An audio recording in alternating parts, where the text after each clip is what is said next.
Good morning students. हम लोग history का चैप्टर पढ़ रहे थे 13। उसी में आगे देखेंगे चित्रकला एवं पच्चीकारी।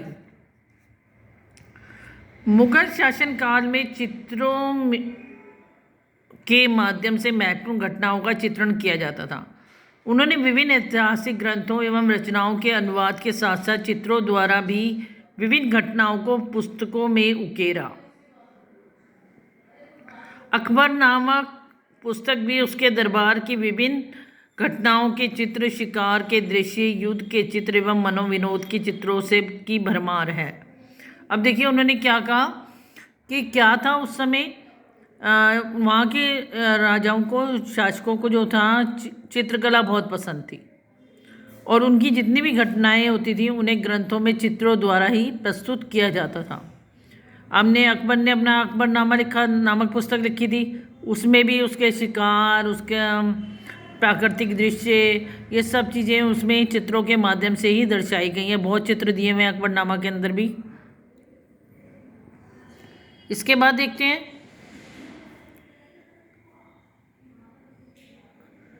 अकबरकालीन अन्य विदेशी दरबारी भी अपनी कलाओं का प्रदर्शन करते रहे। जहांगीर के शासनकाल में चित्रकला में जैन शैली का मिश्रण हो गया और इसे पौराणिक घटनाओं का चित्रण भी किया जाने लगा, जैसे श्री कृष्ण, रासलीला, नृत्य, समारोहों का चित्रण इत्यादि। अब उन्होंने कहा कि जब विदेशी दरबारियों की कलाओं का भी प्रदर्शन किया जाता था उस समय, और जहांगीर के शासनकाल में भी चित्रकला का बहुत जैन शैली का मिश्रण देखने को मिला है। जितनी भी पौराणिक कथाएं जैसे श्री कृष्ण की और रासलीला वगैरह, नृत्य, समारोह, सब चित्रों के माध्यम से लोगों को समझाए गए हैं। शाहजहां काल में चित्रकारी के साथ साथ पच्चीकारी का भी आरंभ की गई। पच्चीकारी किसी भवन की आंतरिक सज्जा में बेलबूटा और प्राकृतिक चित्रण का मूल्यवान रत्नों और सोने चांदी के कार्य को कहते थे। वो कह रहे हैं कि शाहजहां के काल में पच्चीकारी भी की जाती थी। पच्चीकारी किसे कहते थे? जब दीवारों पर बेल बूटे वगैरह बनाए जाते थे ना, सजावट के लिए बेल बना दी गई, फूल बना दिए गए और फिर उसे रत्नों और सोने चांदी के कार्य से सजा दिए जाते थे, तो उसे कहते थे पच्चीकारी। फिर आता है संगीत। संगीत सांस्कृतिक जीवन का एक अंग है। मुगलकालीन दरबारियों में विशेष संगीतज्ञों की नियुक्ति की जाती थी। अकबर काल में तानसेन बहुत ही प्रख्यात संगीतज्ञ था। इसके अतिरिक्त भी अकबर की पुस्तक आईना ए अकबरी में अनेक संगीतकारों और गायकों के नाम लिखे हुए हैं। वो कह रहे हैं कि मतलब इन लोगों को संगीत भी बहुत पसंद था, तो संगीत को भी काफ़ी महत्व दिया जाता था। और अकबर के काल में उसके दरबार में तानसेन नाम का एक संगीतज्ञ था, मतलब बहुत अच्छा गाने वाला, तानसेन जिसे कहा जाता था। और अब उसके अलावा भी अकबर की एक पुस्तक है आईना ए अकबरी, उसमें भी बहुत सारे संगीतकारों के नाम लिखे गए हैं। मुगलों के अंतिम शासक औरंगजेब के शासनकाल में नृत्य, गायन, संगीत पर प्रतिबंध लगा दिया गया। और जब औरंगजेब आया, आपने देखा था, उसे ये सब चीज़ें पसंद नहीं थी। उसने नृत्य, गायन और संगीत वगैरह पे पाबंदी लगा दी थी कि ऐसा कुछ भी नहीं चलेगा मेरे शासन में। फिर भी फारसी में भारतीय संगीत का सर्वाधिक पुस्तकें उसके ही शासनकाल में लिखी गई, और लेकिन फारसी भाषा में सबसे ज़्यादा पुस्तकें लिखी गई थी उस संगीत के विषय में उसी के काल में। औरंगजेब वो करवाता नहीं था ये नृत्य वगैरह, लेकिन वो पुस्तक लिखी गई थी उसके काल में बहुत सारी संगीत को लेकर। अब आता है साहित्य। मुगल शासक अपने शासनकाल की विशेष घटनाओं का वर्णन करने के लिए लेखकों की नियुक्ति करते थे। ठीक है, मुगल शासनकाल में क्या होता था कि विशेष घटनाओं का वर्णन किया जाता था, लेखक नियुक्ति करते थे, परंतु वे केवल अपने ही विषय में नहीं लिखवाते थे, बल्कि उस काल की समस्त घटनाओं का ब्यौरा उनकी पुस्तकों में दर्ज था। अब देखो, उन्होंने कहा कि मुगल काल के जो जितनी भी घटनाएं थी उनका वर्णन लेखकों की नियुक्ति करते थे उसको लिखने के लिए, लेकिन केवल अपने ही विषय में नहीं लिखवाते थे। उस काल की समस्त घटनाएं, जितनी भी घटनाएं हुई होती थी, वो सारी उस पुस्तक में लिखने को कही जाती थी। बाबर ने स्वयं अपनी आत्मकथा तुजुके ए बाबरी में लिखी थी। ठीक है, बाबर ने तुजुके बाबरी में अपनी पूरी आत्मकथा की, उसने क्या क्या किया, कहाँ युद्ध किया, कहाँ उसका जन्म हुआ, सारी चीज़। आत्मकथा का मतलब होता है अपने बारे में पूरी जानकारी लिखना। अकबर ने अपने शासनकाल में अर्थवेद, महाभारत और रामायण का फारसी भाषा में अनुवाद करवाया।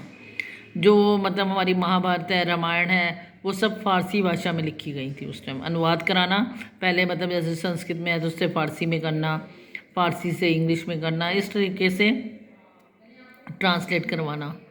ठीक है, शाहजहाँ भी साहित्य प्रेमी था। उसने अपने दरबार में विभिन्न भाषाओं के विद्वानों को आश्रय दे रखा था। उसका पुत्र दार अशिकोह संस्कृत का विद्वान था। दार अशिकोह के प्रयासों से उपनिषद और भगवत गीता का फारसी में अनुवाद हुआ। ठीक है, उन्होंने कहा कि शाहजहाँ भी साहित्य को बहुत पसंद करता था और उसका जो बेटा था उसने बहुत से मतलब अपने दरबार में बहुत से विद्वानों को रख रखा था, आश्रय दे रखा था कि रहो यहाँ पर। उसका पुत्र जो था वो भी संस्कृत का विद्वान था और उसने उसकी वजह से ही जो भागवत गीता का जो मतलब दार्शनिकों के प्रयासों से ही उपनिषद और जो भगवत गीता का फारसी में अनुवाद हुआ था, उसी ने करा था।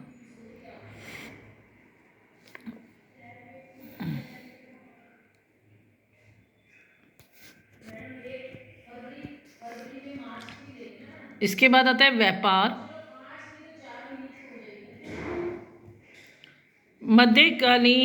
मध्ययुगीन भारत में यातायात एवं सामान ढोने के लिए विभिन्न सड़कों का निर्माण करवाया गया। पहले केवल बैलगाड़ी, ऊंट, खच्चर, घोड़े या पैदल ही यात्रा करनी पड़ती थी। धूप इत्यादि से बचाव एवं कुछ देर सुस्ताने के लिए तत्कालीन मार्ग के दोनों ओर छायादार वृक्ष लगवाए जाते थे। यात्रियों की सुविधा के लिए थोड़ी थोड़ी दूरी पर कुएं खुदवाए गए। मार्ग में सराय और विश्राम स्थलों का निर्माण करवाया गया। ठीक है, उन्होंने कहा कि पहले यातायात और सामान ढोने के लिए सड़कों को बनवाया गया और पहले जो है सामान किस पर ढोया जाता था, बैलगाड़ी, ऊंट, खच्चर वगैरह पर, घोड़े वगैरह पर पैदल ही यात्रा करनी पड़ती थी। ठीक है, इनसे ही लोग यात्रा करते थे, इन्हीं के द्वारा सामान इधर से उधर ढो लेते थे। धूप आदि से बचने के लिए क्या करा गया, छायादार वृक्ष लगवा दिए गए थे ताकि यात्री जब चलते चलते थक जाएं तो वृक्षों के नीचे बैठकर विश्राम कर सकें। कुएं खुदवाए गए जगह जगह पर ताकि उन्हें पानी की सुविधा भी मिल सके। सराय और विश्राम स्थलों का जैसे वो कहते हैं ना बनी होती हैं धर्मशालाएं, तो उस तरह से सराय और विश्राम स्थलों का निर्माण करवाया गया कि कहीं भी वो रुक सकें। अधिकांश व्यापार देश के सड़कों के माध्यम से ही होता था। मुगल शासन में चांदी के सिक्कों का प्रचलन था। चांदी के सिक्के इस्तेमाल किए जाते थे और सारा व्यापार जो है सड़कों के माध्यम से ही होता था। और उस काल में चांदी अधिक प्रचलन में आई। विदेश में भी इस मुद्रा का मान्यता दी जाने लग गई।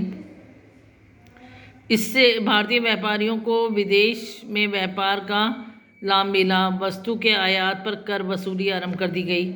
अब देखिए कि कोई वस्तु आयात की जाएगी तो उस पर कर की वसूली लेनी शुरू कर दी थी। उस टाइम पे चांदी के सिक्के चलते थे और चांदी के सिक्कों को विदेशी लोगों ने भी मान्यता दे दी थी। ठीक है, कोई भी आयात करते थे हम सामान, कहीं से कुछ भी खरीदते थे तो उस पर कर लगा दिया जाता था। तत्कालीन भारत में उद्योगों की उन्नति हुई। उसके बाद भारत में तरह तरह के उद्योग खुलने लग गए। गुजरात, बनारस और जौनपुर वस्त्र उद्योग में उन्नत हुए और सबसे ज़्यादा उद्योग कहाँ पर लगे, गुजरात, बनारस और जौनपुर में। बंगाल का सूती वस्त्र उद्योग बढ़ने लग गया था। ढाका अपने मलमल वस्त्रों के लिए प्रसिद्ध हो गया। ठीक है, बंगाल में सूती वस्त्र उद्योग खुल गया और ढाका नाम की जो जगह है वहाँ पर मलमल को प्रसिद्धि मिल गई। सर्वप्रथम ढाका में ही कपड़े रंगने की परंपरा आरंभ की गई और सबसे पहले जो हमारे यहाँ कपड़े रंगने का काम शुरू हुआ वो ढाका में ही हुआ। ये लोग वनस्पति से रंग बनाते थे जिसे बाद में अंग्रेज़ों ने नील की खेती कहा। ठीक है, उन्होंने कहा पहले ये वनस्पति से रंग बना लेते थे और जिसे बाद में अंग्रेज़ों ने क्या नाम दिया कि नील की खेती। हमने आप लोगों ने सुना होगा कि वो लोग नील की खेती करवाते थे। तो आज के लिए बेटा इतने, नेक्स्ट क्लास में इससे आगे पढ़ेंगे, इसे अच्छी तरह रीड कर लेंगे। थैंक्स।